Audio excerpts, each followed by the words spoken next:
정부의 새 임대차법 시행으로 인해 지난달 전세 상승폭은 1년 7개월 만에, 또 월세는 3년 10개월 만에 최고치로 기록했습니다. 금융당국이 규제 움직임을 보이자 9월 주요 은행의 개인 신용대출 증가세가 주춤해진 것으로 나타납니다. 재건축 대어로 주목받고 있는 서울 강남구 음마아파트와 송파구 잠실주공 5단지가 공공재건축 사전 컨설팅을 신청한 것으로 알려집니다. 수십만의 구독자를 보유한 유튜버들의 지난해 월 수입이 약 934만 원으로 일반 직장인 평균 월급의 3배가 넘는 것으로 나타났습니다. 센 경제라이브 시작합니다.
시청자 여러분 안녕하십니까? 센 경제라이브 서정덕입니다.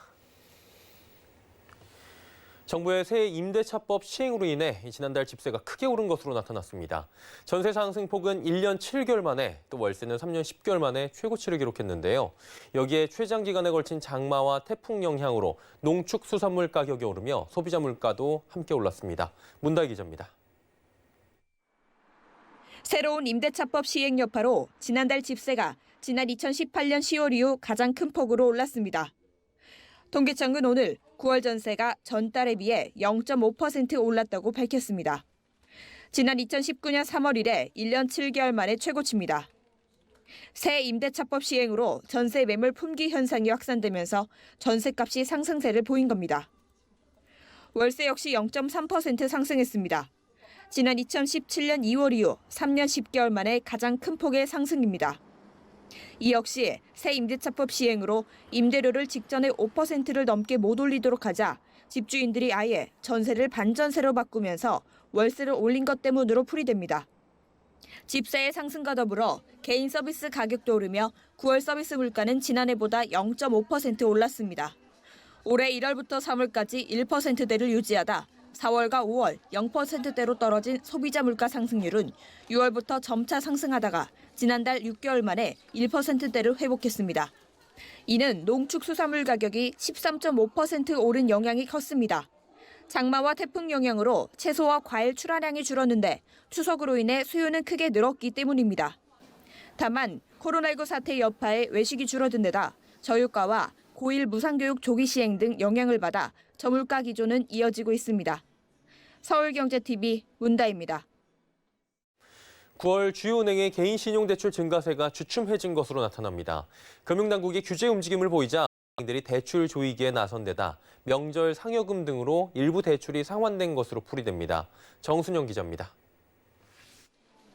지난달 말 기준 5대 주요 은행의 개인 신용대출 잔액은 126조 3,868억 원.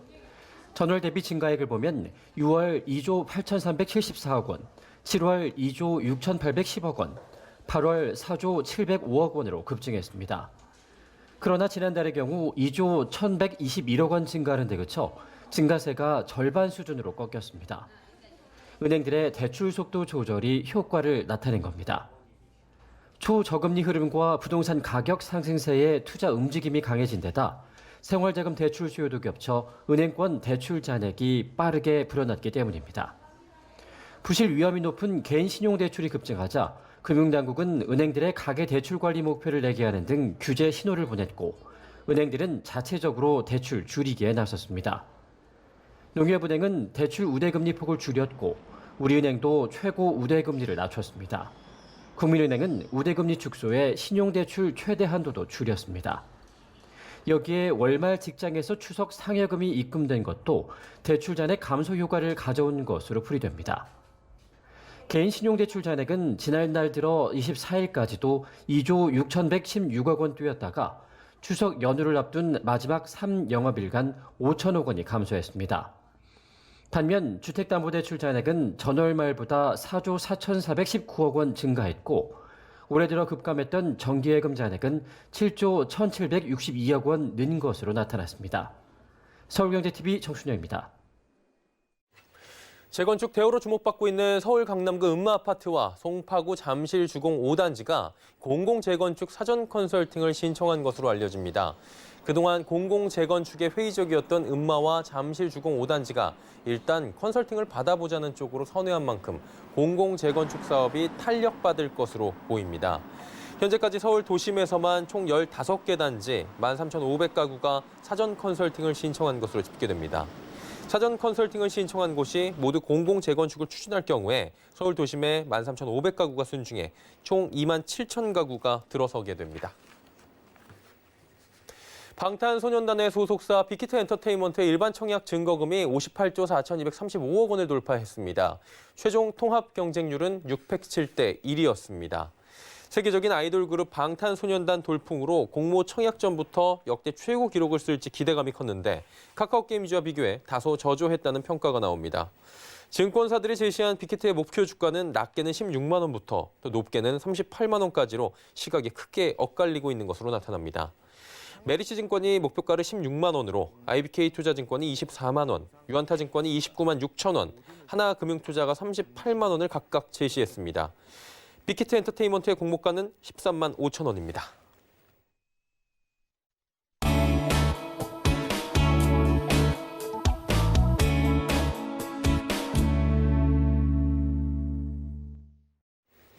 개정된 주택임대차 보호법이 시행된 지 벌써 2달이 넘었습니다. 정부는 임대차 3법 가운데 계약갱신 청구권 또 전월세 상한제를 먼저 시행을 한 바 있죠. 자, 오늘은 그래서 부동산팀의 지혜진 기자 그리고 임재만 세종대 부동산학과 교수를 직접 모시고 임대차 시장 이야기를 좀 나눠보도록 하겠습니다. 두 분 어서 오세요. 네, 안녕하세요. 네, 반갑습니다. 하나하나 좀 이제 여쭤볼게요. 지혜진 기자하고 먼저 얘기를 나눠보도록 하겠습니다. 계약갱신 청구권 전월세 상한제, 이게 이제 3법 중에 2법이라고 도입이 된 거예요. 시장 상황 어떤지 궁금하고요. 뭐 사실 집 주인과 집을 빌려 쓰는 임차인, 임대인 간에 지금 갈등이 깊어졌다라는 내용이 있는 건데 진짜로 그래요? 네, 아무래도 이제 새로운 법이 시행되다 보니까 혼란이 빚어지는 모습입니다. 특히 이제 계약갱신 청구권이 문제가 되고 있는데요. 이제 그 계약갱신 청구권을 두고 각기 다른 유권 해석이 나오고 있습니다. 계약갱신 청구권을 통해서 임차인들은 기존의 2년 임대차 계약에 추가로 2년 더 연장할 수 있는 권리를 갖게 됐는데요. 하지만 실제 현장에서 법 적용을 할 때는 곳곳에 빈틈이 생긴다는 지적이 나옵니다. 계약갱신 청구권은 세입자의 권리지만 집주인과 그의 부모, 자녀들이 실거주를 원할 때는 예외적으로 청구권을 행사할 수 없는데요. 이를 악용해서 일단 실거주를 할 테니 계약 연장을 해줄 수 없다고 하고 새로운 세입자를 구하는 겁니다. 이 부분은 국토교통부도 문제를 인지해서 주택임대차 보호법 시행령 개정안에 이 기존 세입자가 자신이 살던 전셋집의 그 임대차 정보를 볼 수 있다는 내용을 담기도 했는데요. 이 외에도 실거주를 원하는 새 집주인과 기존 세입자의 권리 중 어떤 것이 우선하는지와 같은 해석을 두고 다소 혼란을 빚는 모습이 나옵니다. 반대로 임차인이 계약갱신 청구권을 악용해 피해를 보는 집주인들이 속출한다는 내용도 있습니다. 그러나 너무 부작용만 조명되다 보니까 임대차법이 도입됨으로써 주거 안정성이 높아진 부분이 간과되는 측면이 있습니다. 예. 일단은 일부 부작용도 나오고 있는 것이 사실이고 2달이 된 지금 하나하나 좀 세밀하게 따져볼 필요가 있다는 거예요. 교수님께 좀 여쭤보도록 하겠습니다. 뭐 헌법소원 제기도 뭐 얘기 당연히 나올 수 있는 부분인 것 같고요. 일단 뭐 세입자 주거 안정을 위해서 세입자를 위한 법인데 이게 결국에는 세입자에게 불리하다 이런 주장도 나오고 있는데 이 부분은 어떻게 보세요? 예, 기본적으로 주택임대차보호법은 법의 제목상 임차인을 보호를 위한 것도 아니고 임대인을 보호를 위한 것도 아닙니다. 사실은 둘 다 보호를 위한 것이고요. 말하자면 임대차 계약 자체의 안정성을 도모함으로써 한편으로는 세입자의 점유 안정과 그다음에 전월세 인상률 상한제를 통해서 임차하고 있는 동안만큼은 과도하게 임대료가 오르지 않게 하자라는 측면에서 이제 세입자를 보호하는 거지만 한편으로 이제 임대인에게도 정당한 사유가 있는 한 갱신 거절을 할 수 있는 것이기 때문에 이 임대주택을 자신의 재산권을 활용하는 데 있어서는 큰 문제는 없다라고 보입니다. 그래서 두 가지 다 이 임대차 보호법은 임차인도 보호하고 임대인도 보호하는 그런 두 가지 목적을 다 같이 가지고 있는 거라고 생각이 되는데요. 다만 이제 갱신 청구권이 그동안에 어떤 제도가 새로 들어오면서 이 제도의 어떤 실행과 관련된 여러 가지 그 케이스들이 있고 그 케이스들을 어떻게 해석할 것인지 또 그 분쟁을 어떻게 해결할 것인지에 대해서는 사실상 우리가 이제 경험이 없기 때문에 많은 이제 갈등이나 분쟁들이 있는 것 같고요. 그런 점에서 어떤 제도가 새로 도입됐기 때문에 이러한 어떤 운영들이 어떤 사례들이 쌓이면서 어떤 관례가 새로 생길 거라고 생각이 듭니다. 한마디로 없던 게 만들어졌기 때문에 사회적으로 볼 때는 혼란이 좀 야기가 되는 거는 어떻게 보면 당연하다라는 말씀이신 거잖아요. 그렇죠. 갈등은 불가피하긴 한데 그래도 이제 상황을 좀 봉합하기 위해서 추가로 대책이 있으면 좋을 것 같다라는 생각하실 것 같은데 어떻게 보세요? 기본적으로 이제 계약갱신 청구권의 행사와 그에 따른 정당한 사유에 의한 갱신 거절 이것이 이제 다양한 사례들이 있기 때문에 그런 사례들을 충분히 모아서 유권 해석을 해주고 가능하면 이제 법적 분쟁까지 가지 않도록 해주는 것이 훨씬 더 법적 안정성을 추구하는 방향이라고 보고요. 그런 점에서 이 제도를 이제 전격적으로 좀 시행하다 보니까 충분한 준비가 되어 있지 않지 않았느냐. 그러니까 유권 해석도 사실상 좀 뒤늦게 나왔고 그 사이에 다양한 어떤 해석상의 어떤 차이들, 뭐 견해의 충돌 이런 것들이 좀 있었고요. 시장에서도 여전히 임대인과 임차인 간 계약갱신 청구권 행사할 수 있는지 또 그것을 거절할 수 있는지에 대해서 좀 논란이 있고 뭐 그런 것들이 이제 발생할 수밖에 없는 상황을 좀 맞이한 것 같습니다. 그래서 앞으로도 이런 유권 해석을 좀 빨리 해주고 혹시라도 누군가가 이 제도를 악용하려고 한다거나 그런 측면들이 있다면 빨리빨리 이 법적 안정성을 위해서 개정을 하는 것이 필요하다고 생각합니다. 사실 초반에 조금 유권 해석이나 소급 적용 부분에 대해서 여러 가지 혼란이 있었기 때문에 그 부분을 빠르게 좀 잡아줄 수 있는 제도적인 것들이 필요하다라는 부분이신 것 같고요. 전세 시장 조금만 짚어볼게요.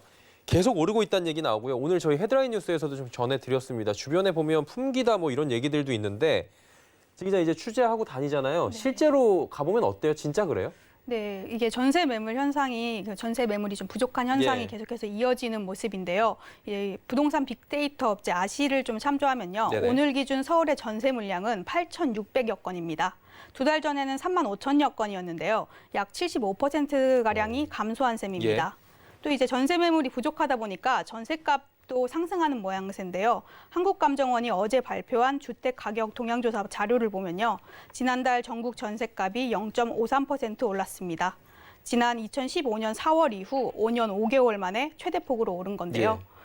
전세값 상승에는 저금리 기조, 매물 부족 현상, 3기 신도시 대기 수요 증가 등 다양한 원인들이 지목되고 있는데요. 그중 하나가 앞서 이야기한 임대차법입니다. 일각에서는 임대차법 후폭풍 내지는 역풍이라는 보도도 나오고 있는데요. 임대차법으로 기존 세입자들의 주거 안정성은 향상됐지만 새로이 전세 시장에 진입하려는 사람들은 물건을 구하기 힘들어진 상태라는 겁니다. 한마디로 지금 전세 시장의 진입 장벽이 높아졌다라고 정리가 될 수도 있는 상황이잖아요. 교수님께 이제 좀 여쭤보도록 하겠습니다.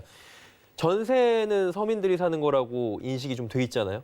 대한민국에서는. 그렇죠. 근데 전세 시장 안정하기 위해서 임대차 3법 시행했는데 전세 물건이 없어서 안정이 안 된다라는 얘기들이 나오는 이 상황에 대해서 어떻게 보시는지 좀 궁금하네요. 이유에 대해서도 궁금하고요. 지금 현재 전세 시장이 좀 불안정하게 보이는 것은 사실인데 말씀하신 것처럼 다양한 이유가 다양한 원인들이 존재합니다. 그중에서 특히 이제 임대차법에 초점을 맞추시는 분들이 많은데 사실 임대차보호법은 이제 시장이 좀 안정적일 때는 큰 문제가 없지만 시장이 좀 과열된 상황에서는 약간 이제 문제를 발생할 수밖에 없습니다. 왜냐하면 2년 더하기 2년, 즉 4년 정도밖에 보호를 해주지 않고 따라서 이제 4년이 지나면 다시 새로운 계약을 해야 된다는 기본적인 문제를 안고 있고요. 또 한편으로는 도입하는 과정에서 이런 제도가 새로 도입된다고 하면 기존의 임대인들이 임대료를 더 많이 올릴 가능성. 또 한편으로 이제 계속 계약 갱신이 많아지다 보니까 시장에 새로 신규로 매물이 계속 줄어들 수밖에 없다라는 것. 이게 이제 일반적인 문제고요. 특히 이번 그 도입 당시의 문제는 집값이 정부의 강력한 규제로 어느 정도 진정되고 있는 상황이라면 사람들이 집을 새로 사서 전세를 놓으려고 하는 전세 공급은 줄어듭니다. 그렇죠.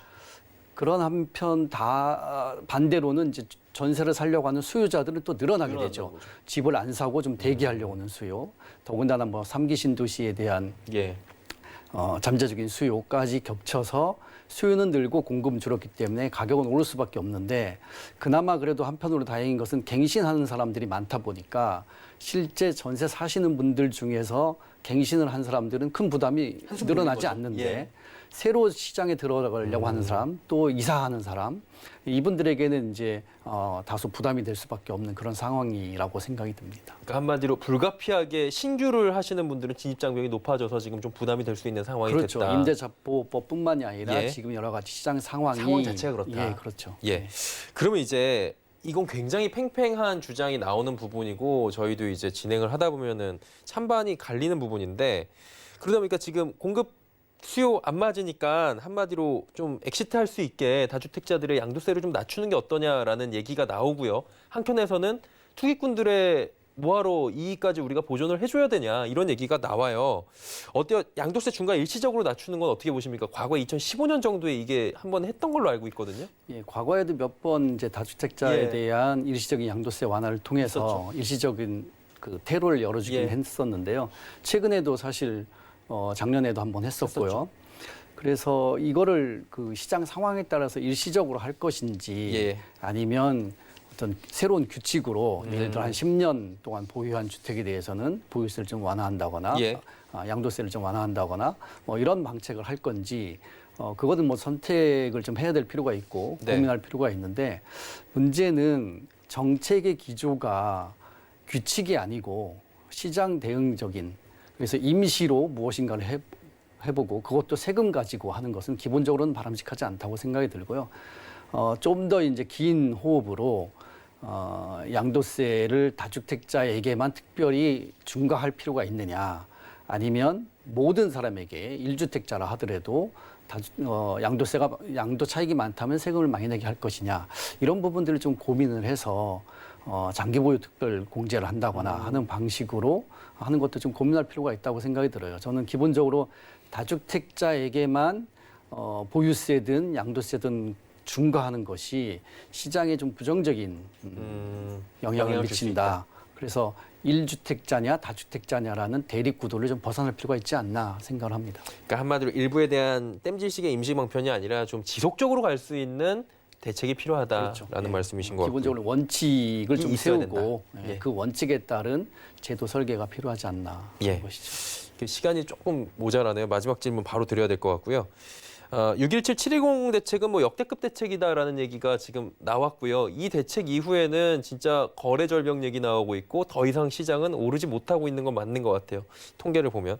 그렇다면 이제 정책이 효과를 발휘하고 시너지를 내야지 안정이 되는 거잖아요. 예. 말씀해 주신 부분의 연장선이 될 수 있는데 앞으로 어떤 방향성이 좀 필요하다고 보십니까? 기본적으로 한국 시장에서 주택 시장에서 가장 큰 문제는 저는 바로 전세에 있다고 생각이 예. 들어요. 세입자에게는 굉장히 유리한 제도인 것처럼 보이지만 사실은 누군가가 다주택자가 돼야 된다는 거거든요. 근데 다주택자가 뭐 월세를 놓는 거라면 그래도 현금 흐름을 위한 것이고 한국적 상황에서 뭐 노후의 복지가 좀 취약한 예. 한국적 상황에서 현금 흐름을 얻고자 하는 투자는 뭐 그래도 용인할 수 있다고 생각이 듭니다. 사회적으로도 그렇고 예. 정책적으로도 그렇고. 근데 한편으로 이제 전세 끼고 사는 거는 투기하는 거거든요. 집값이 상승해야 이익을 보는 거니까 이게 굉장히 큰 양면성이 있습니다.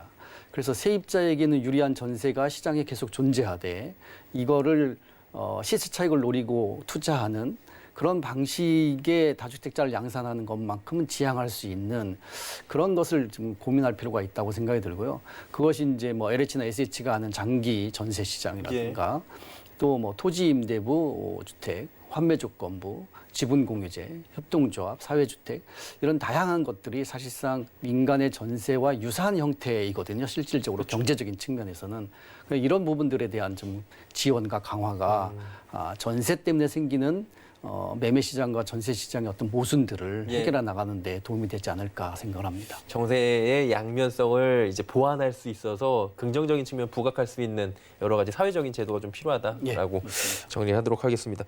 다음에 한 번 더 모실게요. 저희가 시간이 짧아가지고. 고맙습니다. 오늘 여기까지 하도록 하겠습니다. 임재만 세종대 부동산학과 교수와 부동산팀 지혜진 기자와 함께했습니다. 두 분 고맙습니다. 예, 감사합니다.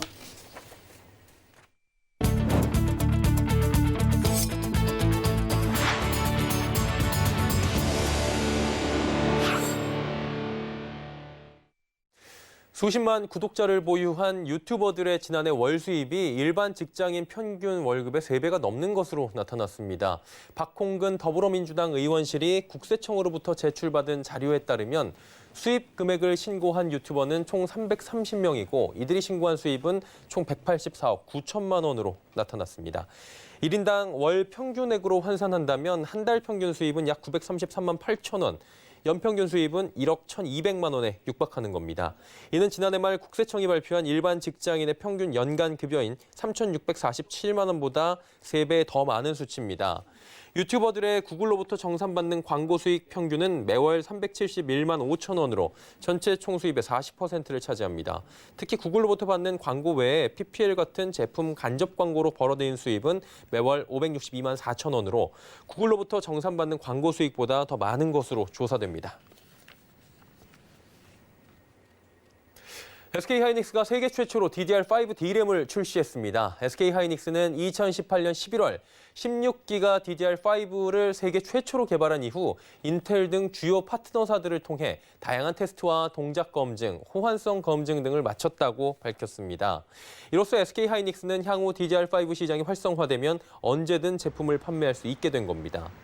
DDR5 D램은 전송 속도가 현재 판매되고 있는 DDR4 대비 최대 1.8배 빨라 풀 HD급 영화 약 9편을 1초 만에 전달할 수 있습니다.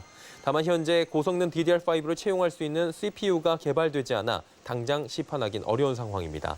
시장 조사기관 옴디아는 DDR5의 수요가 2021년부터 본격적으로 발생하기 시작할 것으로 예상했습니다. 서울에서 주택을 구입한 10명 중 4명은 실거주 목적이 아닌 남에게 임대하려고 집을 산 것으로 나타났습니다. 국회 국토교통위원회 소속 더불어민주당 소병훈 의원에 따르면 지난달 2018년 1월부터 올 8월까지 서울에서 집을 산 45만 5,930명 중 41.9%가 임대를 하려고 집을 샀다고 밝혔습니다. 이는 서울시에 제출된 주택자금조달계획서 세부 내역을 분석한 결과입니다. 특히 이 시기 서울에서 집을 산 만 19세 이하 미성년자 430명 중 76.2%, 328명이 임대 목적으로 집을 구입한 것으로 나타납니다. 20대 주택 구매자 11,914명 중 59.8%, 7,122명도 자금 조달 계획서에 주택 구입 목적을 임대용이라고 밝혔습니다. 정부가 중소, 벤처, 소상공인의 디지털화를 통해 제2의 삼성전자와 네이버 등 글로벌 혁신기업 20곳을 육성하겠다는 비전을 세웠습니다. 이를 통해 세계를 선도하는 디지털 강국을 구현하겠다는 건데요. 윤다혜 기자가 전해드립니다. 중소벤처기업부는 오늘 중소기업 육성 종합계획을 발표했습니다. 중기부는 향후 3년간 정책 방향으로 중소벤처 소상공인의 디지털화 촉진, 전통 중소기업 및 소상공인 전통시장 맞춤형 지원 강화, 코로나19 위기 극복을 위한 재기 안정망과 보호 기반 확충을 지목했습니다. 먼저 중기부는 중소, 벤처, 소상공인의 디지털화 촉진을 통해 삼성전자와 네이버 D를 잇는 3세대 혁신기업 20곳을 육성할 계획입니다. 글로벌 플랫폼 기업 창출을 위해서 내년까지 비대면 서비스 플랫폼을 구축하기로 했습니다. 2025년까지 6조 원 규모의 스마트 펀드를 조성해 비대면 바이오 그린 뉴딜 분야에 투자할 방침입니다. 또 K 유니콘 프로젝트를 통해 벤처기업을 기업가치 1조 원 이상인 유니콘 기업으로 육성하기 위한 지원 체계를 구축합니다. 2022년까지 5G와 AI를 활용하는 스마트 공장 300개를 구축하고 중소기업 스마트 제조 혁신법 제정도 추진합니다. 사물 인터넷 AR, VR 등 디지털 기술을 적용한 스마트 상점 5만 개와 디지털 배송, 결제, 판매 등을 도입한 디지털 전통시장 200개를 만들겠다는 청사진도 제시했습니다. 코로나19 위기 극복을 위한 안전망도 확충됩니다. 소상공인의 임대료 및 전기요금 등 영업부당 경감 등을 통해 소상공인 경영안전 지원 및 재기 안전망을 확충하고 위기 중소기업에 대한 지원 체계도 강화한다는 계획입니다. 종합계획에서 새로운 비전과 핵심 목표를 달성하기 위해서 중소벤처 소상공인의 디지털화 촉진에 매진할 것이며 이것이 미래 대한민국의 경쟁력 확보로 이어질 것이다라고 확신합니다. 서울경제TV 윤다입니다. 그간의 정책 성 재건축 사업지 곳곳에서 공사비를 두고 조합과 시공사 간의 갈등이 깊어지고 있습니다. 서울 서초구 반포주공 1단지 3주구 재건축 사업의 시공사인 삼성물산은 지난달 조합에 공사비 900억 원 가까이를 증액해야 한다는 계획안을 설명했습니다. 이 계획대로 공사비가 늘어나게 되면 가구당 부담이 6천만 원가량 늘어날 전망입니다. 이뿐만 아니라 서울 강남구 개포주공 1단지 시공사인 현대건설과 HDC 현대산업개발도 2천억 원가량을 늘렸습니다. 개포주공 4단지 역시 시공사인 GS건설이 지난해 1,300억 원가량의 증액을 요구해 조합과 마찰을 빚고 있는 상황입니다.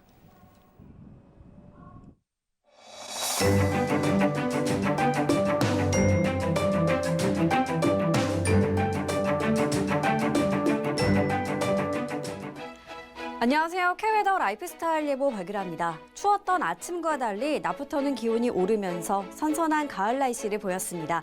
내일도 오늘과 비슷한 날씨가 예상되는데요. 아침에는 가을 추위를 보이며 다소 춥겠습니다. 서울의 아침 기온 9도, 그 밖에 남부지방도 10도 선까지 떨어지겠는데요. 하지만 낮부터는 기온이 크게 오르면서 선선하겠습니다. 20도 안팎을 보이겠는데요. 하루 사이 기온의 변화가 큰 만큼 환절기 감기에 걸리지 않도록 조심하셔야겠습니다. 미세먼지 농도는 전국 좋음 단계로 공기질은 쾌적하겠습니다. 내일은 북한에 위치한 고기압의 영향을 받겠습니다. 다음은 자세한 지역별 날씨입니다. 중부지방 맑은 가운데 일교차가 크겠습니다. 아침에는 다소 춥지만 낮에는 서울 20도, 대전 22도까지 올라 선선하겠습니다. 동해안도 맑다가 차츰 구름 많아지겠습니다. 아침 기온 10도 선으로 다소 춥겠고 한낮에도 20도를 밑돌며 서늘하겠습니다. 남부지방 맑거나 가끔 구름 많겠습니다. 한낮 기온 광주 23도, 부산 22도까지 올라 선선하지만 아침 저녁으로는 다소 춥겠습니다. 바다의 물결은 남해상으로 최고 4m까지 매우 높게 일겠고요. 동해상도 최고 3m까지 높게 일겠습니다. 모레부터는 이맘때 가을 날씨를 회복하면서 선선하겠습니다. 다만 일교차가 크겠고요. 토요일에는 경상 해안과 동해안, 제주도에 비 소식이 들어있습니다. 날씨였습니다. 센 경제라이브 저희가 준비한 소식은 여기까지입니다. 건강한 저녁 시간 보내시길 바랍니다. 고맙습니다.